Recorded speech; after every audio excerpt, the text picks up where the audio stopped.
మనకు రోజుకి ఉన్నది 24 గంటలే. బట్ చేయవలసిన పనులు చాలా ఉన్నాయి. అలాగని మనం 10 గంటలు, 15 గంటలు పడుకోలేం. 6 గంటల్లో మన స్లీప్ని ఎలా ఎఫిషియెంట్ చేసుకోవాలి అని రీసెర్చ్ చేసేవాడిని.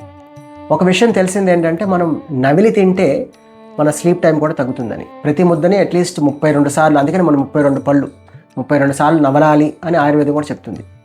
సో ఇది ఇలా చెప్తుంది. ప్రభుపాదులు వారు ఏం చేస్తున్నారు అని వీడియో చూశాను.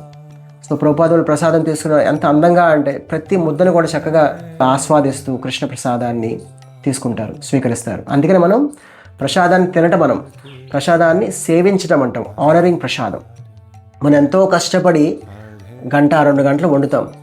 అట్లీస్ట్ ఒక 10 నిమిషాలు, పావు గంట చక్కగా ప్రశాంతంగా కృష్ణ ప్రసాదాన్ని స్వీకరిస్తే అది కూడా భక్తియుత సేవ అవుతుంది. కానీ ప్రసాదం తీసుకునే సమయంలో మనం ఫోన్ చుట్టమో, లేకపోతే టీవీ చుట్టమో, ఇతరులతో మాట్లాడతామో అంటే బాడీ కూడా వంట పట్టదు. అందుకనే మైండ్ఫుల్నెస్ అంటారు. మైండ్ఫుల్గా మనం ఏ పనైనా చక్కగా పర్ఫెక్ట్గా మనం చేయటం వల్ల ఆరోగ్యం కూడా బాగుంటుంది.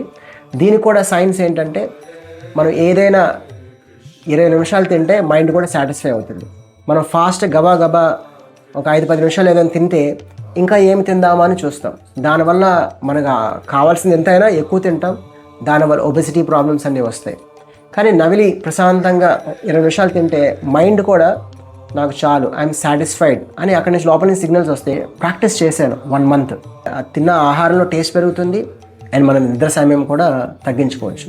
ఇదే విషయాన్ని పెద్ద పెద్ద సినిమా హీరోలు కూడా వేరే దేశాలకు వెళ్ళి లక్షల రూపాయలు ఖర్చు పెట్టి నేర్చుకున్నారు ఎలా తినాలి అని. నాకు ఆల్మోస్ట్ సగం జీవితం అయిపోయిన తర్వాత తెలిసింది. కనపడిన వాళ్ళందరికీ చెప్పేవాడిని. సో అందుకని మీకు కూడా ఈ విషయం షేర్ చేసుకుందామని. ఇది చిన్నప్పటి నుంచి ఇట్లా నవిలి తినడం ప్రాక్టీస్ చేస్తే పెద్ద తర్వాత అలవాటు అవుతుంది. భగవద్గీతలు చెప్తారు, ప్రసాదే సర్వదుఃఖానాం హానిరస్యోపజాయతే ప్రసన్నా చేతసో హ్యాసు బుద్ధి పర్యవతిష్టతే.